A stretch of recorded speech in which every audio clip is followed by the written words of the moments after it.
Hello, everybody, and welcome into another episode of the Couch GMs podcast. It is Monday, January 20th, 2025. I'm your host, George Kurt, joined by the one and only Cody Roadcap. Cody, how you doing? I'm doing good.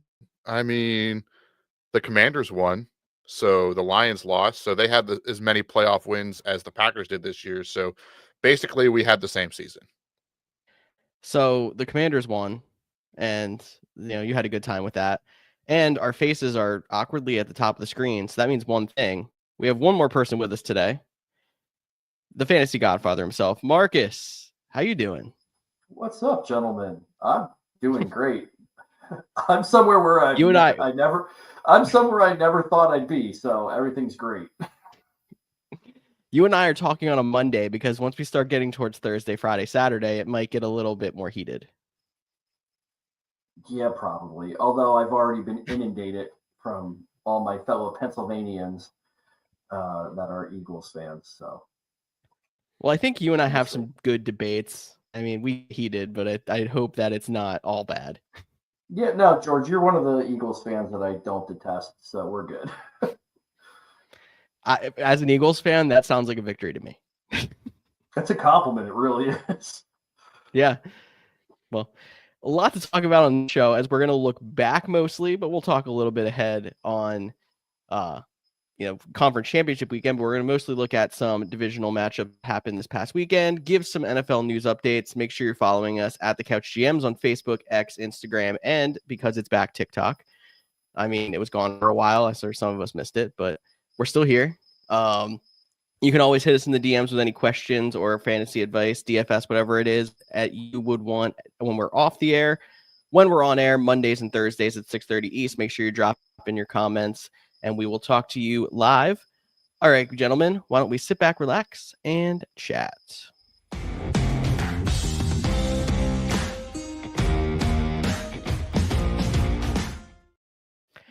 Before we get into matchups from last week, we have some coaching news that dropped on Monday. Bears pulling the big move after the Lions loss, hiring Ben Johnson as their next head coach. Cody, you said this was the first domino to fall. Thoughts on the hire and how this is going to affect the landscape for coaches going forward? Let's give a round of applause for the Bears winning the third offseason in a row. There we go. Yes, they got the creme de la creme, top head coaching candidate. They did it without an in-person interview. They went virtual, and that's our guy. I mean, look, everybody wanted him. On the surface, it's a good hire. I think he'll be a good fit for Caleb Williams, but I do think people need to understand it's going to take time. That Bears offensive line is hot garbage, and that was the strength of the Detroit Lions. They're going to have to build that up for him to really be able to evolve that offense in Caleb Williams. But on the surface, it looks good, but it's still the Bears, so I'm going to need to see it to believe it. I think some of the interesting things there, I mean, I know first and foremost, you guys are a fantasy podcast. One, if you look at the offenses that Ben Johnson has run, they've consistently been within the top 5 of the NFL. So I think Roma Dunze, DJ Moore, we'll see if Keenan Allen returns back to the team. But one of the big names, which I find really interesting, it's a familiar name to Ben Johnson, is Swift. He's a former Detroit Lion, and I do honestly believe that, I don't know if it translates to the record, but I do expect to see more consistent play out of Chicago. And, the reality of it was I believe Chicago's failures this year was based on the coaching and the leadership within that locker room because, I hate to put the season on it, but the proof is in the pudding. That Hail Mary in the Washington game derailed their season. They were never able, the leadership was never able to pull them out of it. So, prior to that, Chicago did not look bad. They were able to put points up. I like it. I really do. I think it's a great fit. And, now he'll get to face Detroit twice a year. So it'll be interesting to see that chess match too. Definitely agree with that. I do think this was the best hire out there, so I have no problem with them going out there, making the move quick, not needing an in-person interview, especially because he's been on the coaching market for 2 or 3 seasons now.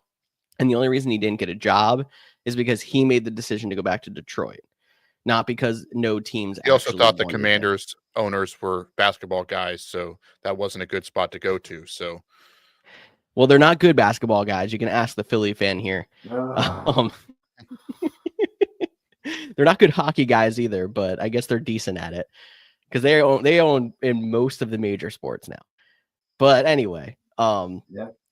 the thing that I want to The see one how thing, this comes out is are there going to be more points scored by the Bears offense or punts by their rookie punter who wasn't supposed to be punting this year? yeah, I remember that tweet that aged like milk. Yeah, that was a bad one. I'm sorry, Marcus, I I cut you do. off.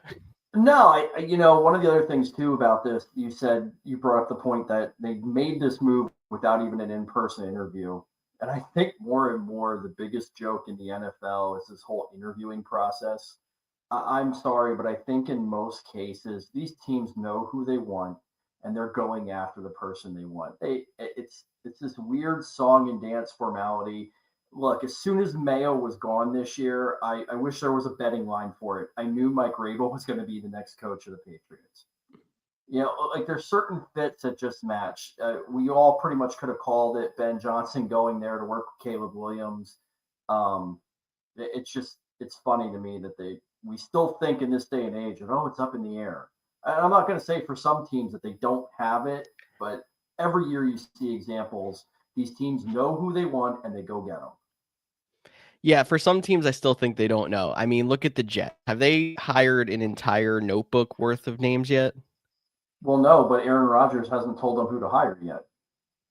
Oh, could know more about that. I mean, sounds like the Jets told him it's up to the new people and they just can't decide on what to go to. But yeah, I think it's interesting. I did hear on another podcast, which I never think of it this way. But when it comes to coaches interview, obviously there's the top candidate, but then you start to interview people that you might try to poach for coordinator roles.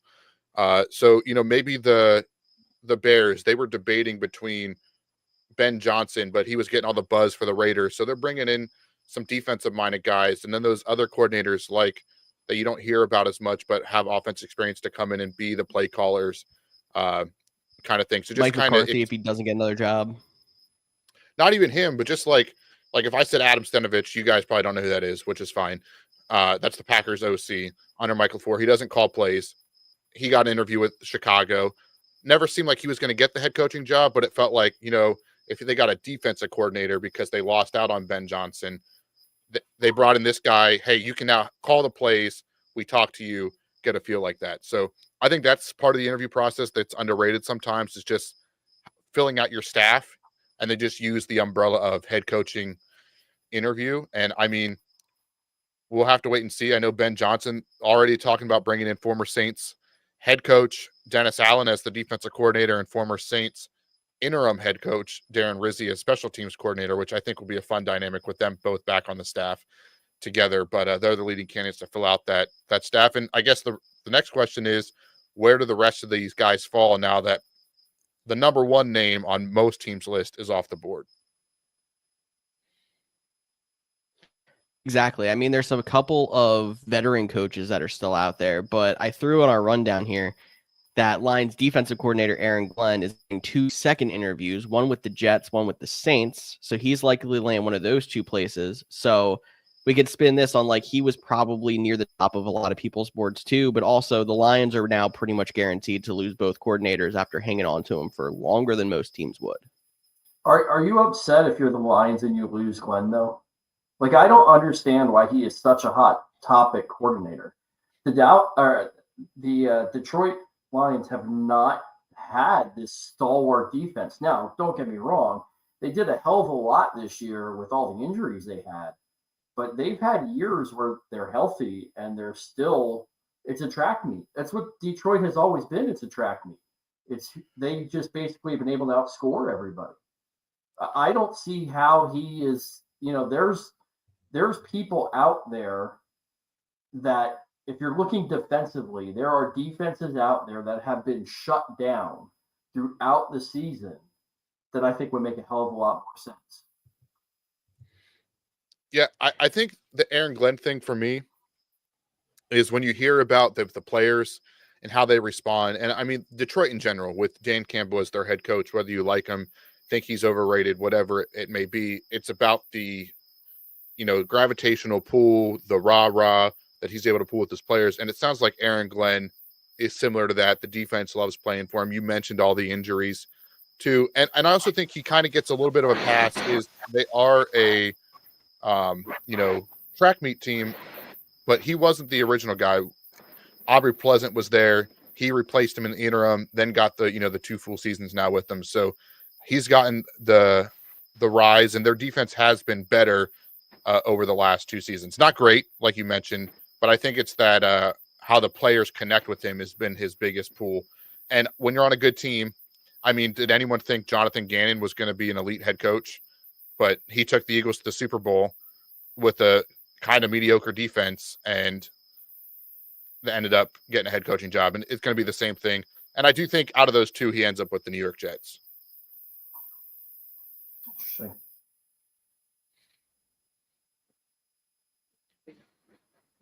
Sounds like George's mic went out. Marcus, can you hear George's mic? I cannot hear George's mic. All right. So it sounds like George is having a little bit of technical difficulties. So we'll let him refresh his page. But yeah, we talked about Aaron Glenn visiting the Jets and the Saints. I think he doesn't even make it to the Saints interview, and he just signs with the Jets. Is there any other guys that you feel confident?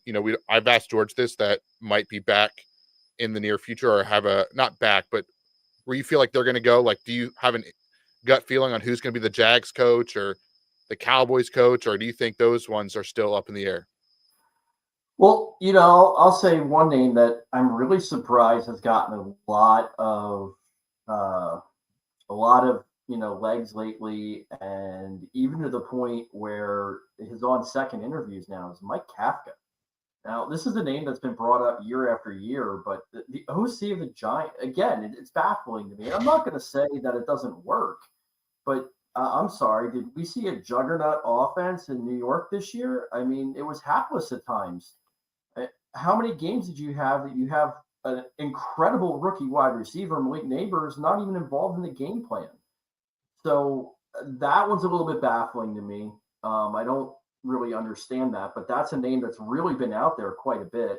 I know Cliff Kingsbury from Washington has, really, now that they beat Detroit, and, was a name that was not talked about at all. Surprisingly, even after the season he had with, Jaden Daniels. But now that they beat Detroit, now all of a sudden there's teams that are interested in talking to him.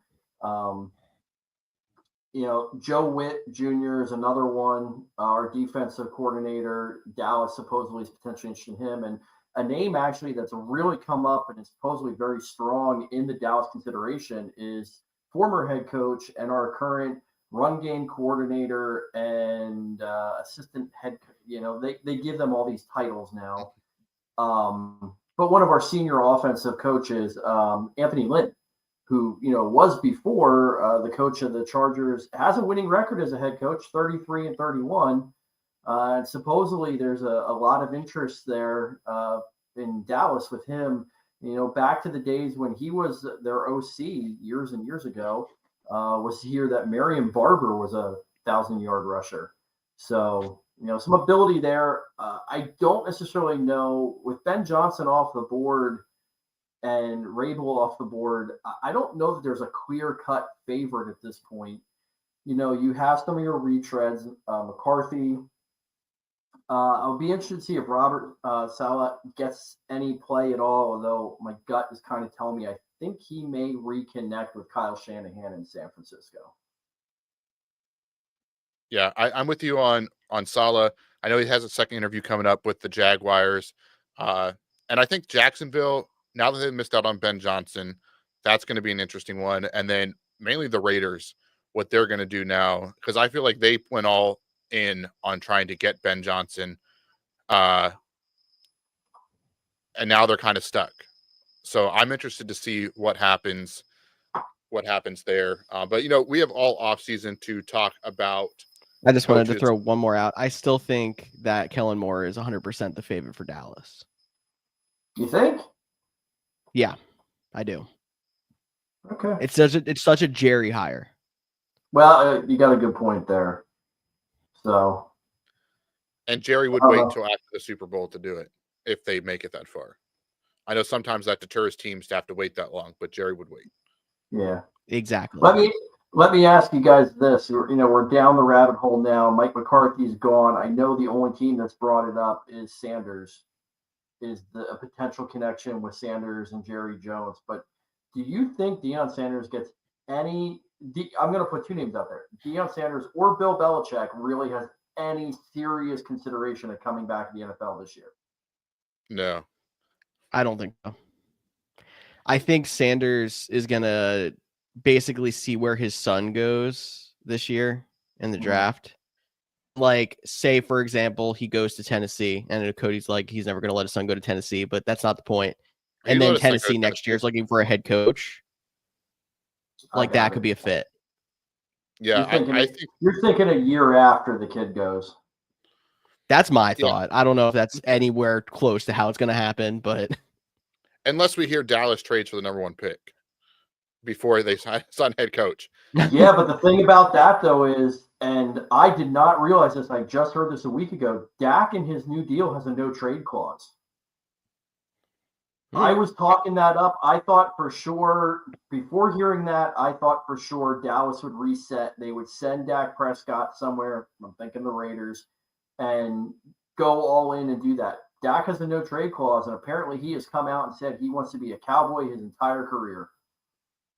So, hey, Dak, thanks for keeping the Cowboys screwed.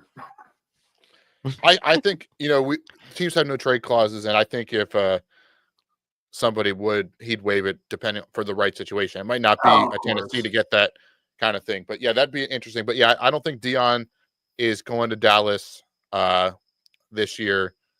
I wouldn't be surprised if honestly Dallas just gets a stopgap, whether that is Kellen Moore and Anthony Lynn. Heck, I saw their OC now has like the best odds on some betting site to get the job, and I'm like, that doesn't make any sense. So give it another year or two for what Dallas needs to figure out a lot of things. But that one, well, you guys don't need that, guys.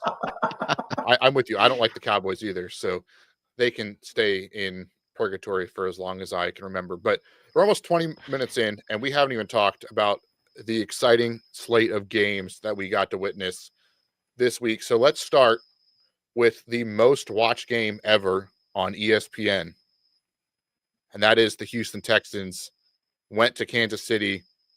They kept it interesting for about 3 quarters until Kansas City kind of pulled away and they couldn't block that front anymore. The floor is yours. Where do you want to start with this one? I'm very upset that Taylor Swift is still winning the NFL for me, because one, that's the reason it was the most watched game on ESPN. I even learned I have family members who are now Chiefs fans because Taylor Swift really makes me upset.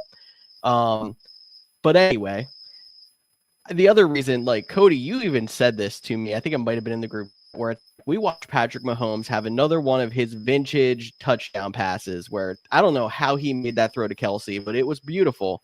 And you can't even enjoy it because the next thing you see after Kelsey spiking the ball is Taylor Swift jumping up and down in the booth with Caitlin Clark, apparently this time.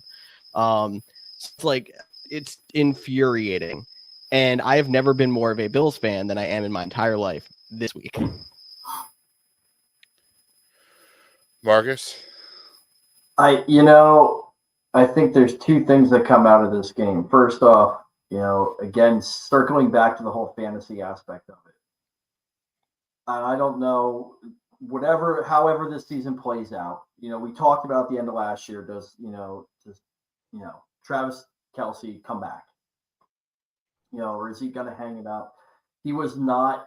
I'm not going to say it a bad year, but he was not the dominant force Travis Kelce throughout the year. When Travis Kelce is a dominant force is in the playoffs.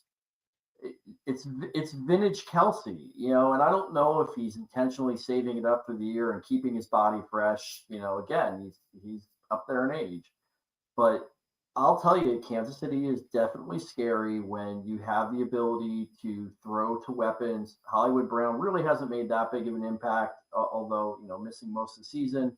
But you have Xavier Worthy, which is explosive. You have DeAndre Hopkins, and now you have Kelsey back, who, because of all those other weapons, really is not being double teamed or can't be double teamed. And then, of course, you have Patrick Mahomes. And the other aspect of it is whether it's legitimate or not, the optics are what the optics are. We see it with our own two eyes. It's getting to the point now, even commentators and people on all different platforms are talking about it.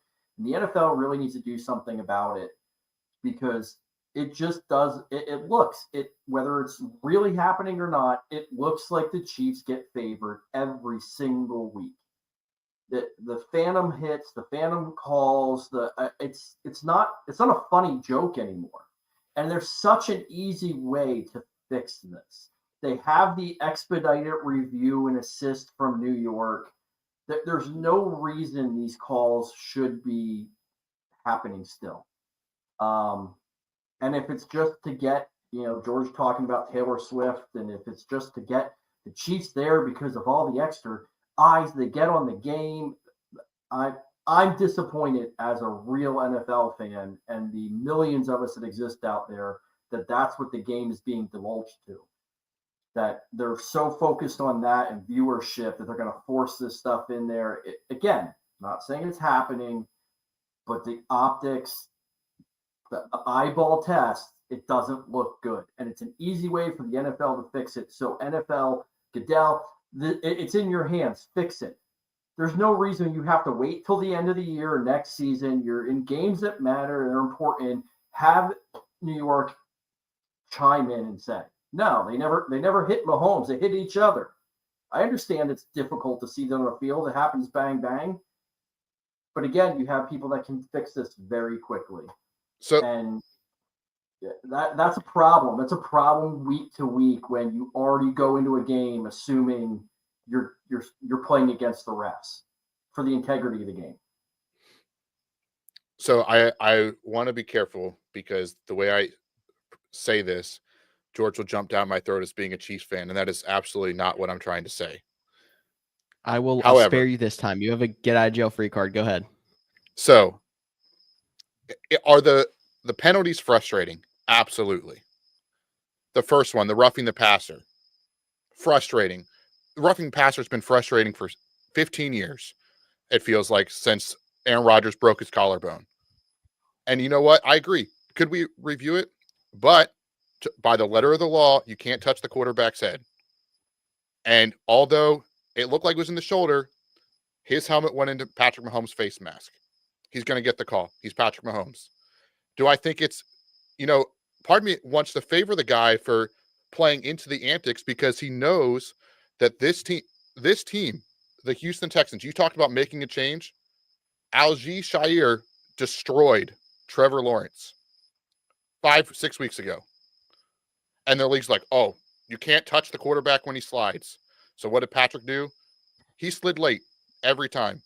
Did they collide and most of the force went to them? Yes. Did an elbow still catch his helmet? Now that you can debate, was that forcible contact? But the NFL came out and said you can't touch the quarterback after the Trevor Lawrence thing against this Houston Texans team is the reason that changed. And they got the taste of their own medicine again. And I think there was missed calls all week. You're a Commanders fan. Are Commanders fans complaining about the missed face mask call that they called a face mask to keep the Lions in the game? No, because they overcame it. Correct. No, talking about a third down pass interference called for the Ravens on Mark Andrews that wasn't called, that he blocked a guy 20 yards down the field to let the guy run underneath him. No one's talking about that because the Bills overcame it and it wasn't called. If they would have called it, Mark Andrews would have been even more in the doghouse. There was the holding call in the Eagles game where the guy fell down, the defender fell down and pulled the offensive lineman down. They called the offensive lineman for holding. No one's complaining about that because the Eagles overcame it. It's just a part of the game. The game's gotten soft. We've known that. But because the thing that's the most frustrating, but you also have to give them credit for it, is the Chiefs are playing into it. He's running around sliding late, getting the calls because he knows he can. I mean, watch the Bills-Ravens game last night.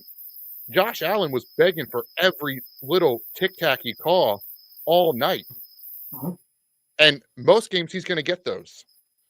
You know, even a guy getting tackled after a whistle, like you can hear a whistle. We see that every week. He's like turning around fighting with the refs. And we saw Vinovich on the sidelines tapping him up last week. So like it's just like the whole referee thing is frustrating. And the thing that irritated me the most this weekend wasn't any of the calls. Was it? I don't remember if it was the Chiefs game or the Commanders game, and it was like, well, New York can chime in for this one. Oh, New York It was can't. the Chiefs game, and it was the roughing the passer penalty. I was going to bring this up as soon as you're done with your rant. I learned during that game that expedited review can chime in and pick up a flag for contact to the head specifically. I don't know if it involves more than that. It honestly should if it doesn't.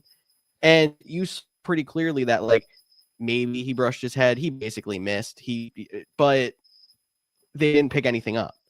But then you can argue like it's still a judgment call, but at least there's something that can be done about it. I think they have to explore more how to use that for good. They have to try to use that to take bias out of the game, because I do feel like there has been a little bit more bias in the game for some of these quarterbacks. And if you're going to call that a flag, there's so many more things you have to call a flag. You know me, like I would rather them call almost nothing than call every ticky-tacky little thing. But the biggest thing I want is consistency. Like if you're going to go out there in the Super Bowl and there's 6 penalties in the first 2 drives, man, I hope that game has 25 penalties, because we're going to call it consistent way through. I'm not going to like it, but I'm going to like it more than if you're not going to call that key holding penalty at the end of the game and it's going to lead to a touchdown. Yeah, to circle onto what George is talking about there, and to kind of rebuttal to what you were saying, Cody. You know, I get what you're saying, and you're right. Penalties are part of the game, and it happens. But if you go to the Commanders-Lions game, there's a deep pass that, now don't get me wrong, De'Ami Brown made the catch, but the defender is hanging on his face mask, covering his eyes way before the ball is there. Is that pass interference? That's not the point of this. There was a lot of pass plays in that game on both sides that they let the wide receivers and the defenders go at it, to the point where I thought they missed a lot of it, but it was even on both sides. There was a play late in the Kansas City-Houston game where Stroud gets lit up, his head snaps back, and the referee is standing right behind him. There's an image of the referee looking right at the play. No call. Stroud turns around, throws his hands up. That's the optics where it becomes a problem. Hit? What? Was his helmet hit? Yeah. Oh, yeah. Again, forceful contact to the helmet. But the argument was, when they asked it afterwards, they said, oh, well, it hit his chest first. Okay, but for Patrick Mahomes, it hit the shoulder, but still, it's you can't pick and choose. Mm-hmm. And I agree with you 100%. I agree with you 100%, Cody. The problem is Patrick Mahomes gets protected. In most cases, Josh Allen gets protected. There was an incredible quote that was brought up 4 or 5 years ago about why the Patriots never got penalties called, and it said these officials grow accustomed to looking at the good teams and just assuming they're not going to commit penalties. But when you had, going back years ago, because it's against the Washington team, the Redskins back then, now Commanders, it was when we were struggling. It was when we had a bad coach to hold on yards. And it was this idea that the officials are predetermined that the bad teams are going to make mistakes. The good coach teams aren't. And that's a problem, especially now, because now you're not dealing with bad teams. You're dealing with the best teams in the league in the playoffs. So you can't have this preconceived notion that, oh, you're going to hit Patrick Mahomes, but not CJ Stroud. And to back him up before you answer, Cody, he's not saying that Stroud should have been a penalty. He's saying it should have been a penalty because they call the same thing on Mahomes. Call it even. Correct. If Mahomes wasn't a penalty, wasn't a penalty. If Mahomes was a penalty, then the same exact thing happened to Stroud. It's a penalty. Okay. What I'm saying is like, if you go to the letter of the law, the Stroud one was chest to helmet, brutal. Yep. You could have still called it. That's not what I'm. Mm-hmm. Although it was barely, but he hit because he tried to go to the chest, but he was a little too high, and the helmet touched his face mask.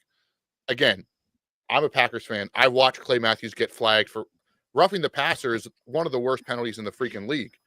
So please, let's make it better. Also, one of the worst penalties, and I'm so glad they didn't call it, because when I heard this, I was like, that's the dumbest thing I ever heard. The quarterback's defenseless the whole play after throwing a pick. What? Yeah. He was 25 yards downfield. I don't care that he got lit up. Thank God they didn't call that. You're talking about the Washington game.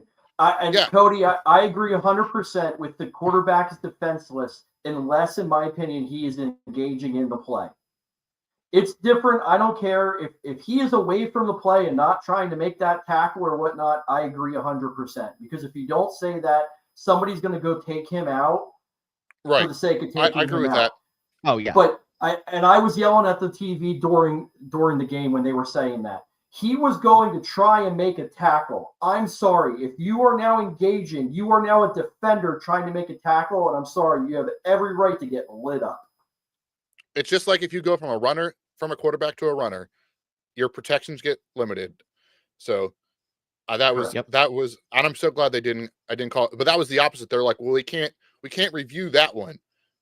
That was the opposite. And I was like, what do you mean review?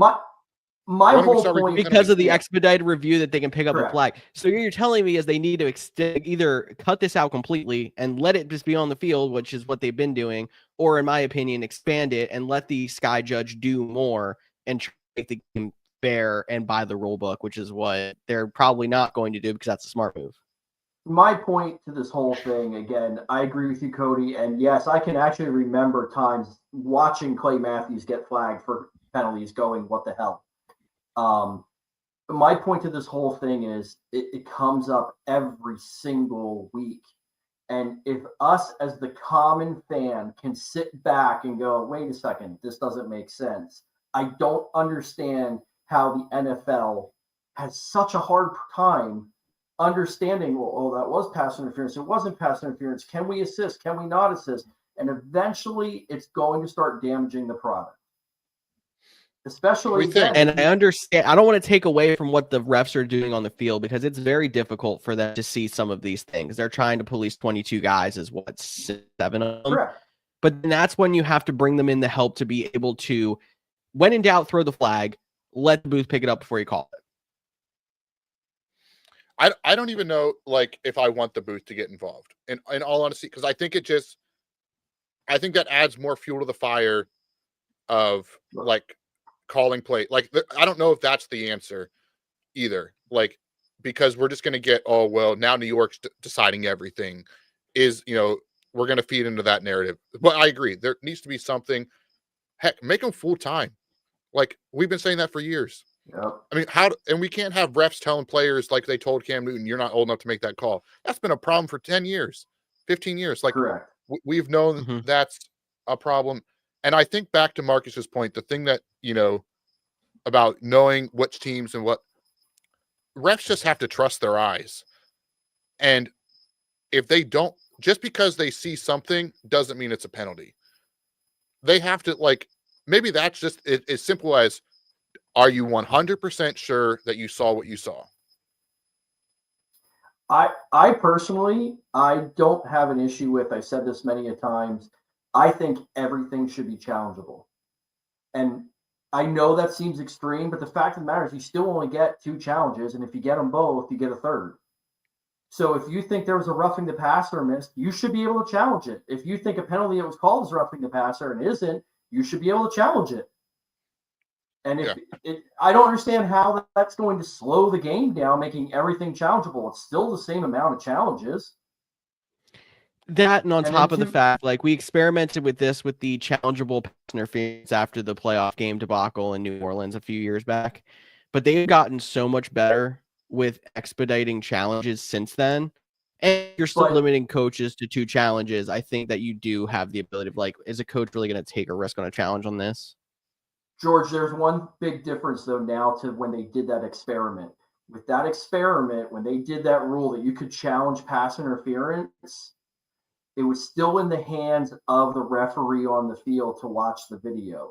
That is not the case. Like, that shouldn't be the case now. It should be a third party. Because I get it. You're out there. You don't want to look like the idiot that missed the pass interference or whatnot. So just have it can be expedited. It's challenged. They're already looking at the videos. They can come in. They hire all these rules experts that are former officials. Why can't, if they can get it and explain the rule because they're not in the heat of the moment, then why can't you have that person for the game say yes or no, and here is why? Because I think that would go a long way as well from calming some of the nerves. If people are, when they give the explanation, some of the referees do it, which is great. Explaining this is not a penalty because this is what we saw. Yep. So I want to add 3 quick things, then we could probably move on from penalties, unless you want to keep talking, because I can talk about this, and they're kind of spread all over the place. So another big controversial one is the Dalton Schultz non-hip drop tackle call. And yes, that was a hip drop tackle, but please find me one time they've called hip drop tackle all year. We're not going to complain about that now. They basically said after the preseason, we're not going to call this in a game. We're just fine you after. That's basically, I feel like, the stance they took after the preseason. I still don't think they have a clear enough definition for them to call it on the field. I think that's part of the problem. Exactly. And I'm kind of glad they're not calling it on the field for that reason. With the, I like the reviewable part. My thing to that would be is I think there should be a shot clock to it. I think that should be for all reviews. 30 seconds. New York's already looking at it. Yeah. 60 seconds at most. But the problem with making it reviewable becomes on how technical you draw the line. And as an Eagles fan, George, I'll ask you this. Darius Slay tugged Puka Nacua at the end of the game. If that was reviewable, that's a penalty. Me as an NFL fan says that was a bad thrown ball. It's a fourth quarter play. Everybody knows it's a little tighter. We're going to let it go. But if you start doing things reviewable, you have to follow the letter of the law, and we could have a different team in the championship game. That's the only concern I have when it comes to, making these fully reviewable.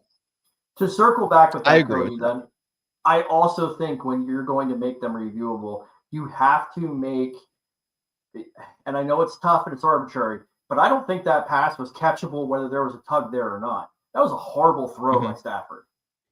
And you have to look at that. Like, if you're going to make it reviewable, you have to look at that. You can't just throw the ball somewhere and say, oh, well, he got tugged. He could have, we have enough with analytics and stuff to know what is possible and what's not possible. Yeah. And my third thing, it's kind of a 2-part. Well, it's now a 3A and a 3B. 3A, another dumb penalty is the non-calls of intentional groundings. Curtis Samuel was 15 yards out of bounds, and he was in the area for an intentional grounding. So that's another thing that needs to be overlooked. But to bring this full circle, I think the referee in the press box has made the game worse in a sense that they overanalyze everything. They're not there to support the officials. They're there now to tell you why the official got it wrong. They're there to spark the controversy.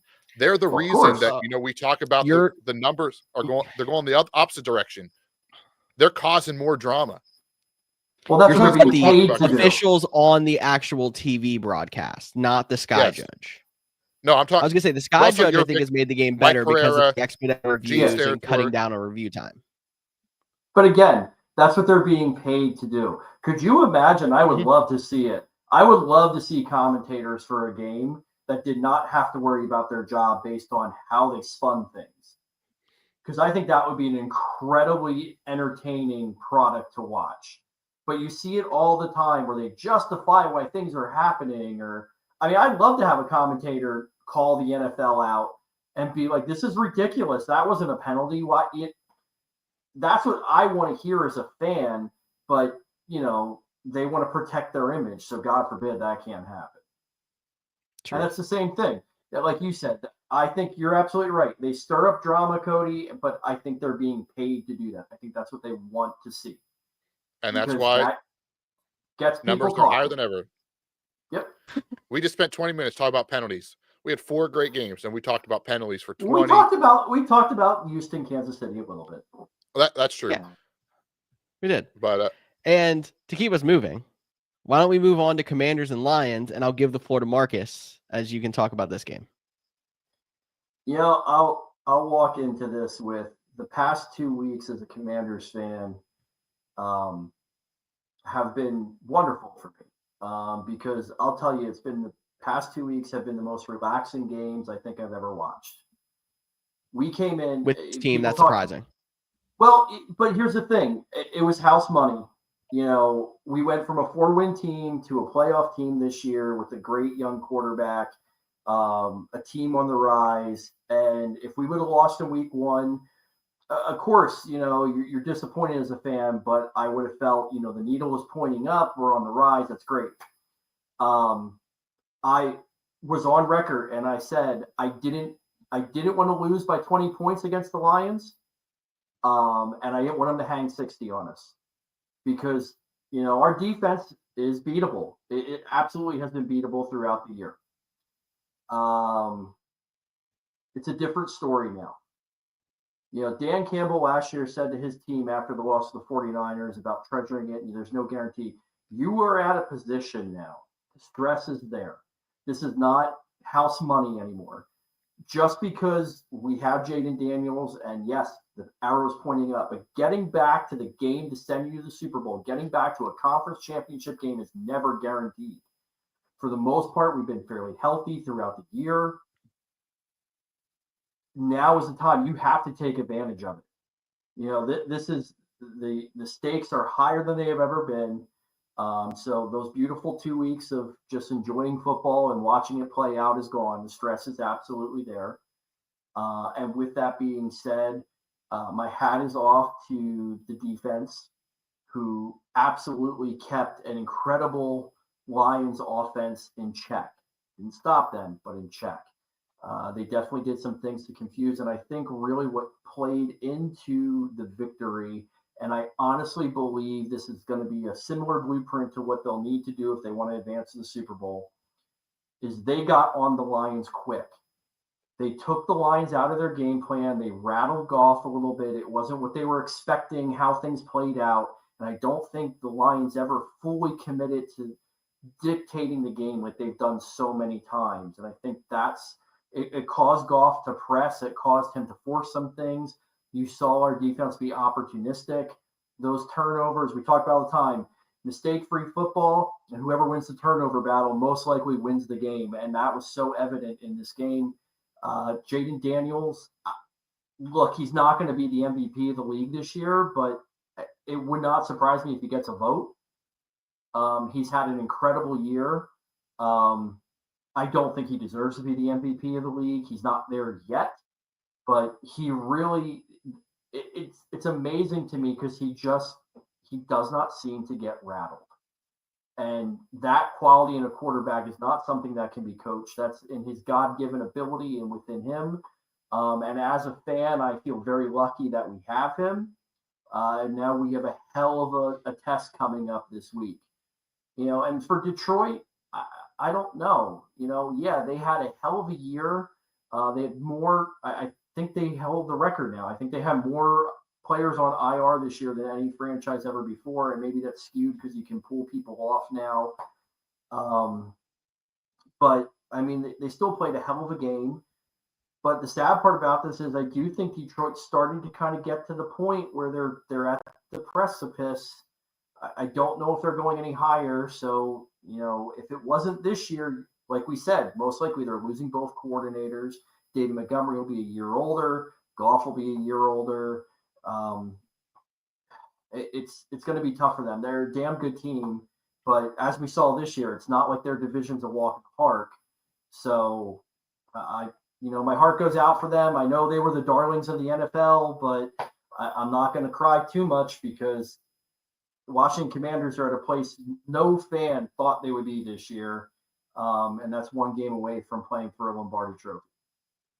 Yeah, I completely agree with not expecting the Commanders to be there. And to your point about the Lions, did their window just close now that they're going to lose their coordinators?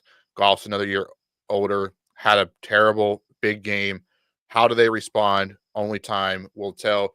And you mentioned starting fast, but I think something underrated about that whole game was they tried to start fast. They got stopped on their first fourth down attempt, and the the Lions went right down the field and scored. They got themselves into a deficit and bounced back, and then were able to get up and didn't let go. And Jaden Daniels had one heck of a game. Jared Goff played terrible. He turned over 4 times. Like, shout out to the defense. And it was also very cool to see somebody go toe-to-toe with we're going to go for it on fourth down with Dan Campbell and basically say, you think this is your thing? This is our thing too. I don't know what it is about head coaches with the name Dan, but they go for it, and it worked out. It paid off, and the Commanders pulled off a huge upset. And honestly, George, I know we're going to talk about that on Thursday, but since Marcus is here, like, I don't think you're super confident. Like, now after seeing I'm them, not as confident. No. Like, if you were going into last week and we said, hey, the Lions got beat by the Commanders, you probably think, oh, they must have had a really bad game, close one, just something slipped through at the end, and you feel pretty good. But the way they went out and dominated that game, although, it was a close game, like, they were an onside kick away from getting back in it. Like, it makes this NFC Championship game so much more fascinating, in my opinion. It does. And I will give a shit to Washington, not only for dominating that game, but just for doing what they've done all season, and that's being opportunistic. And no one really talked about this because of how well the Lions were doing, and they were dominating teams, but like, they got a lot of yards, they scored a lot of points, they also turned the ball over a lot. It in some weird times, like a game against Houston, that was a primetime game that they had threw 5 interceptions and still happened to come back and win. Happened here where they had 4 interceptions and lost a fumble, and they couldn't overcome that one because Washington was able to be opportunistic with those turnovers, keep the pedal down on offense, and play enough defense that they couldn't come back from that deficit. Washington's not known for defense. Are they going to give up some points this week? Probably. But I think their offense has proven when they have an opportunity or when they get into a rhythm, they can play with the best of them now. And that was their prove it game. So, yeah, I'm guilty of saying I don't want to play Green Bay in the wild card. I want to play Washington. I don't know if we'd be this far if we had played Washington already. And I think that this is going to be a very intriguing NFC Championship game. Speaking of your Eagles, they played the Rams the next day. And honestly, this is 2 weeks in a row in the playoffs where they won, but like, you can't feel great about either of their wins. Like, it's the complete opposite feeling as the Commanders over the last 2 weeks. Like, they feel like they're building momentum, and it feels like the Eagles are skirting by. Maybe that flips. That's just how I see it. Well, I am giving some of this game to the snow. Sorry, Marcus, you can go first. Yeah. No, go ahead, George. Okay. I'm giving some of this game to the snow. Like, when you saw it early in the game, yeah, of course the Rams were coming up and, sticking with it. But I think that once you saw the snow come, everything got super sloppy. The Eagles defense still was, buzzing to the ball. They got a couple of turnovers that was really coming down. I think that really helped them get the lead that was barely big enough, but they had a couple people go down with injuries. I'm interested to see how Jalen Hurts gets through the week because I think there's more wrong with that knee than people, want there to be. But they have passing game problems. They do. You and I had debate before the wild card game. I'm like, Jalen Hurts isn't a great passer. That's not his game. But he needs to be a good enough passer and take care of the ball, especially against an opportunistic team, to be able to go out there and win. But anyway, in this game, Sean McVay was kind of an underrated X factor going into the playoffs. Same with Matt Stafford. They were the best team. They were actually the worst offense in the playoffs. and they were a fairly sound defense. They were coming out of the weakest division in the NFC, but that playoff experience is something that can't be underwritten. And I think Minnesota coming out there, having their quarterback problems, they got exposed, and then they go into Philly, they play a sloppy game in the snow against another team with some quarterback problems, and they made it tight. Like, this is shocking to me how this game played out. But Philly being the more physical team in the bad weather is the reason that they pulled it out at the end. Do you win if it doesn't snow? I think so. But I disagree 100%. You lost in the third quarter when they fumbled in back-to-back drives because of the snow. I can see that. I also don't think Jalen Hurts struggled quite as much in that took 7 sacks if it wasn't for the snow. There was a lot of plays where Jalen Hurts takes sacks all the time. I've seen some plays where I've been able to see escape the pocket that he didn't look confident moving in the snow the same way he usually did. And then once he lost his mobility with the injury in the third quarter, it became even worse. And that's when the snow picked up. So I don't think you win the game if it doesn't snow like it did. To touch base on, your guys going at each other, I have to say when the snow was supposed to come, I thought the Rams were going to give Philly a much harder time than they did until the forecast came. And I didn't like the Rams' chances once I knew it was going to become a slop game. They're built and predicated on speed and quickness. But one of the things you touched on, George, and I think it's going to play a massive role heading into this week's matchup between Washington and Philly, is injuries. One of the things that was not talked about, and look, our line held its own. Washington lost Sam Cosmi to a torn ACL. So that's the guy who would have been blocking Carter, who is an absolute force in the NFL right now. So now you're bringing a backup in there. So you have that aspect on the Washington side. On the Philly side, yeah, Jalen Hurts, who knows? They're saying he's fine, and I fully believe he's going to play. It's the playoffs. You shoot the knee up, you do whatever you have to, you brace it, you tape it more, whatever. You want to be out there, you want to play. So, barring absolute inability, you're going to play. The bigger potential loss is going to be Quinyon Mitchell. Quinyon Mitchell suffered a shoulder injury in this game. And frankly, it was after that the Rams really started to be able to take advantage of throwing the ball down the field. Puka Nacua was having a pretty quiet day up until that point. And then all of a sudden it kind of started expanding. I really think that plays a massive role heading into next week because the Eagles became a different team when Quinyon Mitchell kind of finally blossomed and settled down. And I know you have Darius Slay. I know you have Gardner Johnson. I know you have Cooper. Like, that's great. Quinyon Mitchell is by far the best defensive back they have on that team. So these are all the little behind the scenes storylines that kind of play into that. And, going back to the game on Sunday, yeah, it just, again, the coulda, wouldas and the what ifs, and, that's the advantage. The Eagles made the run at the end. They were the number 2 seed to secure home field advantage.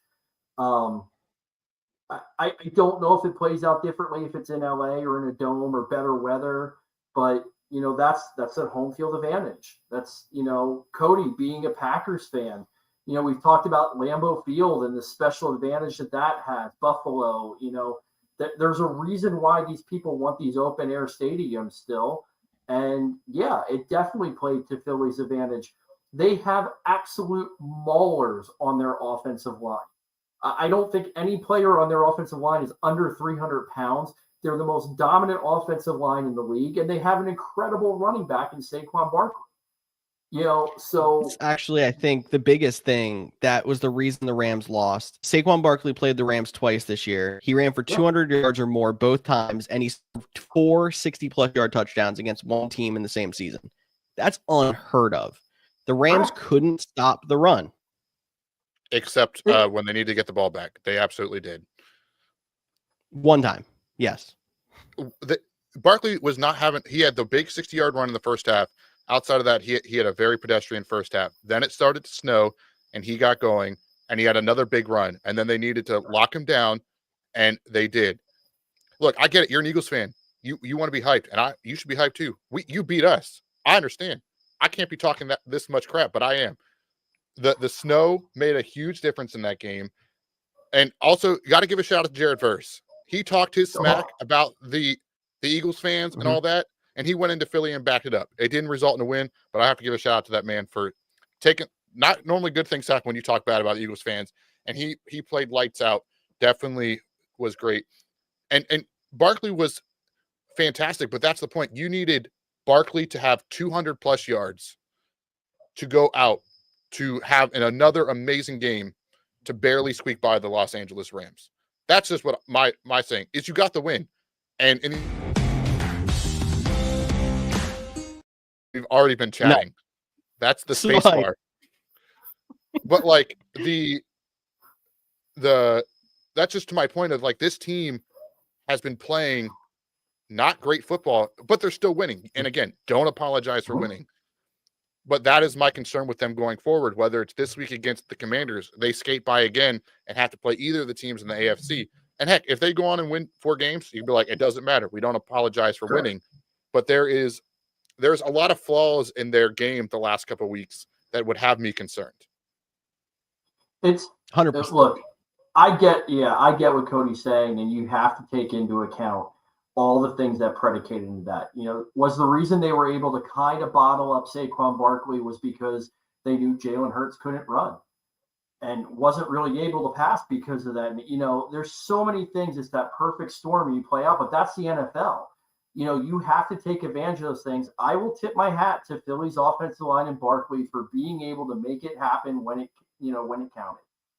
They moved on to the next round. We both have a win, you know, heading into the Commanders Philly matchup. We you know, the game that we won, everyone's going to point back to the fact that Jalen Hurts got knocked out of that game and it would be different. And I honestly believe it might be. But the fact of the matter is we put up a lot of points on a defense that is the best in the league.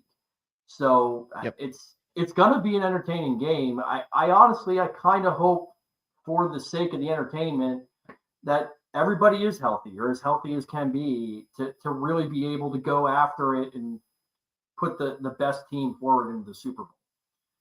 So, you know, I got a question. Yes. For you two. Mm-hmm. Which team has the better quarterback? Washington. Right now, I think it has to be Washington. Okay. I was curious if George was still going to ride Hurts. But I want to an incredible athlete, but not an incredible quarterback. I just want to say this too. Like, I still wouldn't want to change Jalen Hurts because what he does works, and they have a formula that wins. They have the winningest head coach by win percentage out of all active coaches in the NFL. Jalen Hurts, I think, is second or third win percentage of all active quarterbacks. Well, that's so I don't want to change him. Let's not start talking about that. But with what they have built in place around him, it works for him. But when it comes to being a sure quarterback, yeah, he's not the better quarterback out of the two. But we're also not talking about quarterbacks. We're talking about teams winning to go to the next round. So there's a lot that goes to it. I'll sum it up this way. Like I said, I think he's an incredible athlete. I think if you take Jalen Hurts and you put him on a different team, say you put him in Jacksonville, I think he struggles immensely. What Philly has done is created an offense, which is hats off to the coaches and the people that have come in there to do this because that's so vital. But they've created something that works for Jalen Hurts, and he is an extremely good quarterback in the NFL. And on the current team that he is, he's very dangerous, and he is one of the best in the league. As a pure quarterback at this point, I think Jaden Daniels, who I'll be honest, was not 100% sold on the beginning of the year. I had a lot of questions, has proven he has the ability to read defenses. He doesn't get rattled in the pocket. He can make the throws when he needs to make the throws. He can run. And I think he has just a little bit more of the all-around quarterback. And I think that would translate elsewhere and not necessarily need that designed NFL prototypical offense or customized offense that Philly has. But they're two incredible quarterbacks. I mean, it's not an easy road either way. Yeah, and I think that was just a fun question too, and we can talk Ravens Bills. And part of that question came from we were having a conversation offline with some friends about of the remaining teams. All the quarterbacks were hurt. Which team do you think would be the best moving forward? And everyone agreed that the Eagles would have the best chances to win because they have the deepest roster and lineup around them. So again, I'm not trying to take away from Jalen Hurts. He is very good in that system, but it was a fun question. But Ravens, Bills. I think the Ravens are actually a good argument for this whole thing too, because of how the Ravens changed their offense around Lamar, at least earlier in his career. And Lamar's really started to blossom as a passer going into this year. And they had really high hopes coming into this game. And the turnover bug, which always seems to hit them in the playoffs, hit them again. And that's the reason that they ended up losing this game to Buffalo. The question is, is this what we get out of Lamar Jackson? And I understand his press conference, he looked like he was doing a self-evaluation, not talking to the press. And I honestly believe he's got to take a hard look at himself. He had one of the most stellar, unbelievable seasons we will probably ever see out of a quarterback. Ridiculous passing numbers, ridiculous passing touchdowns, rushing yards. I mean, it was, and this isn't a question of who the MVP is. I personally would give my vote to Lamar, just based on the season that he had. But it didn't translate to the playoffs, and we've seen that before. We've seen whether he doesn't handle the spot. You talk about handling the spotlight, handling the big game. Somehow he comes up short all the time. How do you go from having less than 10 turnovers throughout the year to 4 in a game? That's goes to show Herbert. Mental toughness. Justin Herbert's a great That's point. A great example. Yeah. But I mean, that's mental weakness. I hate to say, but that's what it is. Mm-hmm. It's not being and I'll give Lamar at least a little more credit than you did. It was 2 turnovers by him. It was 1 interception, 1 fumble, and then there was a fumble. It was a total of 3 turnovers by the Ravens. I thought it was 4. Okay. But I mean, and I'm talking, you're right. It wasn't all on Lamar, but the Ravens as a whole, they were one of the safest teams with the ball this year. And yeah, I mean, look, I can only imagine Mark Andrews and the way he is feeling right now after that game. One of the most shorthanded tight ends in the league. I don't know how he dropped that. I really don't, other than I've been in those situations just playing in backyard football where there's no reason whatsoever you should drop a pass, and you do. And I get that he's a professional athlete, but the ball just, I don't know. You just don't pull that in. If he connects to that, it's a tie game. It could be the Ravens versus the Chiefs right now. But go ahead, Cody. I know what you're going to say. He should have caught it 100%. Sure. It did look like he slipped in the snow as he was trying to adjust to the ball, which again, weather plays a factor. Baltimore now is an outdoor team, but they got the home field. They're used to playing in the weather. And my only argument is, and it's the same thing as when the whole Dez controversy happened. There's 1 minute and 30 seconds left and 2 timeouts. You will not convince me that Buffalo doesn't go down and get at least a field goal. Oh, you're absolutely right. It could, but again, any given Sunday, it's bad weather, whatnot. They hand the ball off. It's a fumble, and they could have it back. I mean, there's a ton of what ifs that play into that. It's kind of weird and fitting, like we would have caught it. But his toe would have been out. But his toe would have been out. That's a good one. How fitting is it though that the Ravens season started losing a game to Kansas City by a toe, and now potentially lost this game on a drop 2-point conversion that was wide open. I mean, it's a sadly that's the Ravens start and end. Yes, it's the Ravens in a nutshell. But just to add on to the Andrews thing, he should have caught it. What I thought you were going to say, Cody, is they've tried to run this play to Andrews on a 2-point multiple times last like 3-4 years, and he hasn't caught any of them. It's just not his thing, but they keep trying to do it. The other thing is, I put him fumbling the ball on the drive going down before that would have actually given them a lead if they scored a touchdown, more than I do him dropping a 2-point conversion. Like, he has fumbled one time his entire career before that, and then you pick that time to do it. And I mean, I don't want to like beat up on the guy, but he has atrocious stats in the playoffs. If you're talking about somebody coming up small, you can argue Lamar does. He has struggled, but Andrews, who is supposed to be the centerpiece of their passing offense, comes up even smaller than Lamar does. But the entire team did, George. I mean, tell me one player. Did Derrick Henry have a great game? Not in this one, no. No, that's what I'm saying. It was like night and day from the first week to this week. It was like two different teams. And, a testament, look, Buffalo came, they were prepared. They had a game plan that worked, and they're moving on. Now the question is, can they get past their arch nemesis, which is Kansas City? I have an interesting question, and we're already way over our time, so I'm just going to keep it going. There's no Monday Night Football game, so we're good. Well, there's the college championship game. Oh, that's right. I'm just going to keep throwing ridiculous takes from Tyler on the bottom of the screen. Talk ahead. But do you think, I don't think it actually happens, but we talked about how Lamar had this amazing season, how he's progressed. I mean, I've always thought he's been a better passer than Jalen Hurts ever was. George will debate me on that one. That is fine. But he's progressed under a guy like Todd Monken. Before Todd Monken goes out the door for another head coaching opportunity, whether it's this year or next year, do they need him a new voice and just move on from John Harbaugh? I know he has the most wins ever in a place or the postseason on the road, but is it time for a new voice similar like we're seeing in Pittsburgh? Keep the guy that has got the most out of Lamar Jackson and kind of do like a soft relaunch of this team. They have some pieces, but just get a new voice in there in those big moments. Now, are you saying to turn it over to Todd Monken, or are you saying a whole new coaching staff?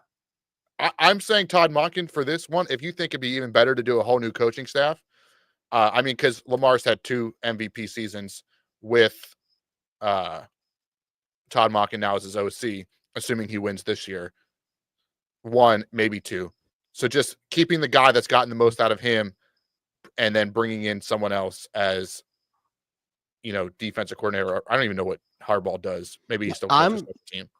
I'm saying yes. And it's because I thought they actually should have considered doing 2 years ago when they missed the playoffs after losing a Week 18 game to Pittsburgh. Like, the team just looked dead in the water. They brought in Monken. It did bring a new level to Lamar and a new level to their offense. And I think that's shown even more this year than it did last year, but both years have been better.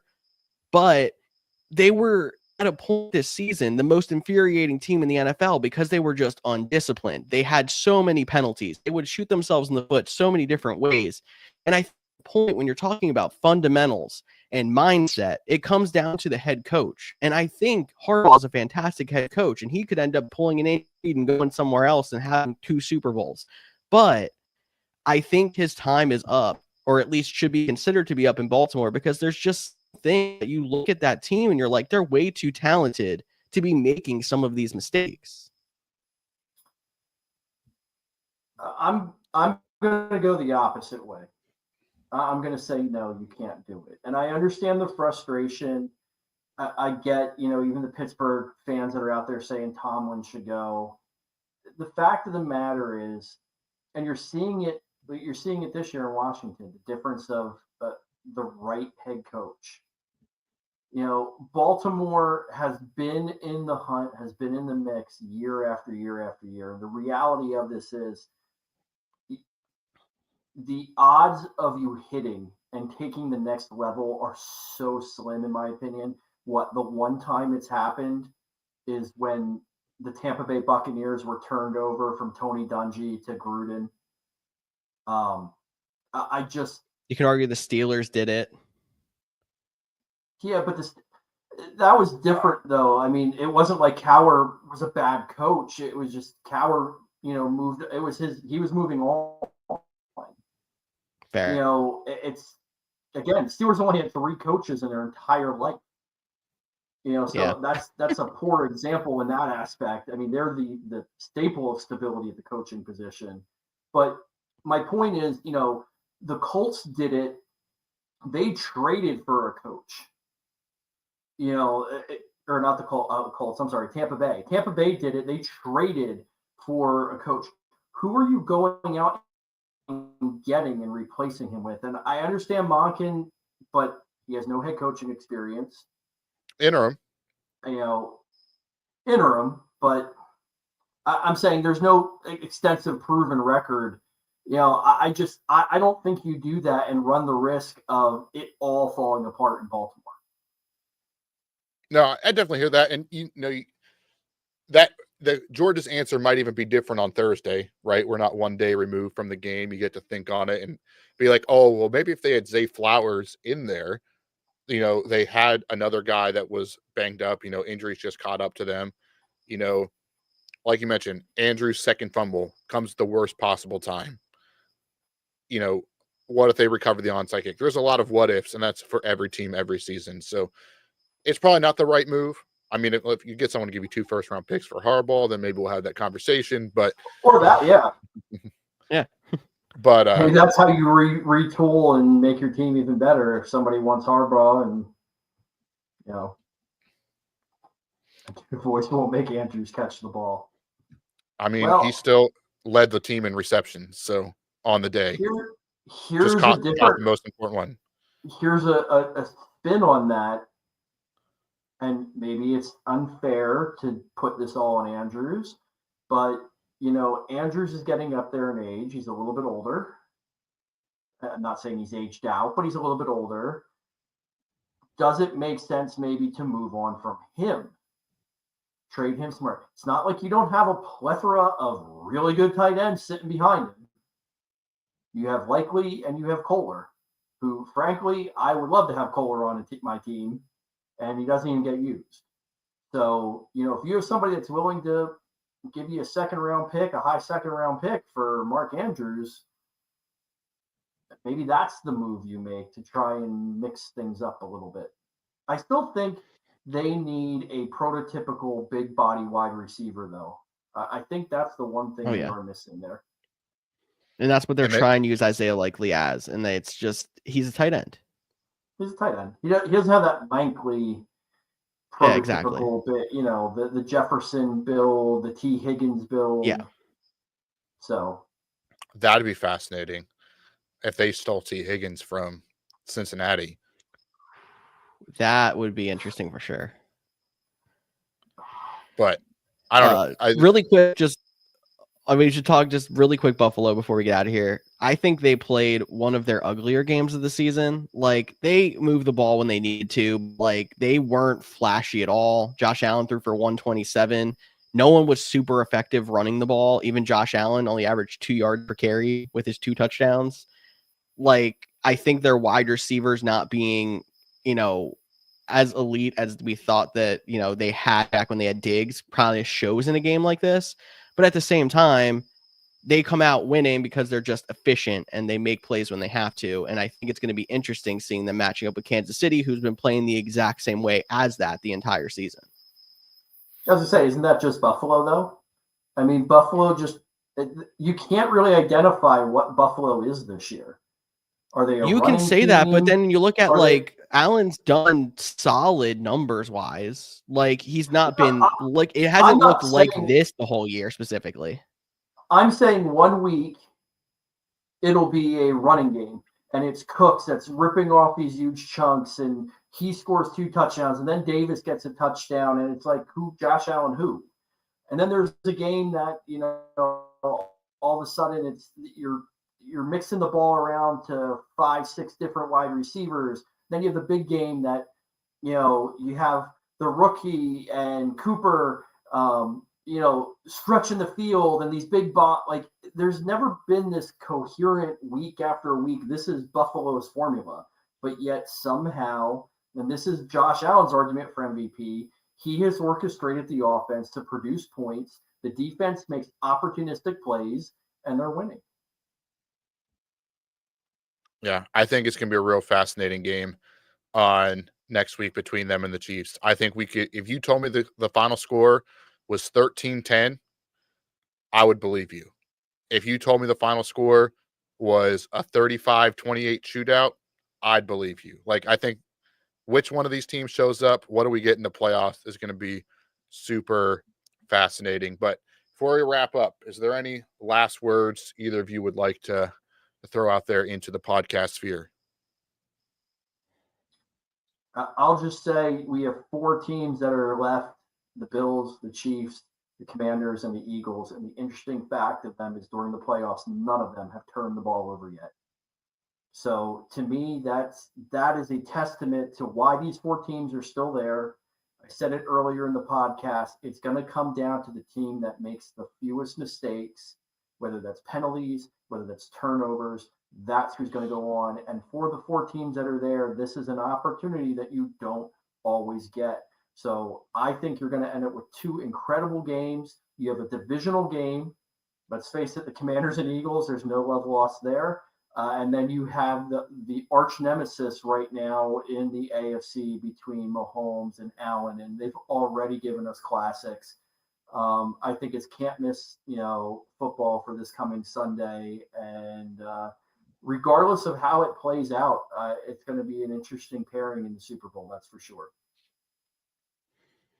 Yeah, George? I mean, building off of what he said to wrap up here, defense is coming up big. I mean, not only just not making mistakes, which I think is probably the biggest thing, but you're seeing teams with either opportunistic defenses or some of the top defenses in the league that are stepping up. Kansas City being able to hold down Houston. The Eagles got a couple of turnovers despite that game being pretty rough near the end. And Buffalo was able to hold down the person with the best quarterback, the combined rushing passing quarterback stats for most of the game. Like, there was a lot of powerhouse defenses that we were falling in love with coming into the playoffs, Detroit being a big one, and they got upset. So we're going to see how protecting the ball on defense makes a big difference in the final 2 games for all these teams in the season. Yeah, and to close it up on that thought, just one interesting fact before we hop out of here to tie both of your points together. This past week, there was 4 games. All 4 winners were outgained in total yards, but they got the turnovers. And that's what makes a difference in these playoff games. But as always, thanks for checking out the Couch GMs podcast, Mondays and Thursdays at 6:30 p.m. Eastern. We are here through the Super Bowl. Marcus, especially glad. Thank you for hopping back on, talk about your Commanders. Hopefully we can have you on next week, but I'm not going to put any bad juju out in the air. We'll have to wait and see, and we'll talk to me and George will be back on Thursday.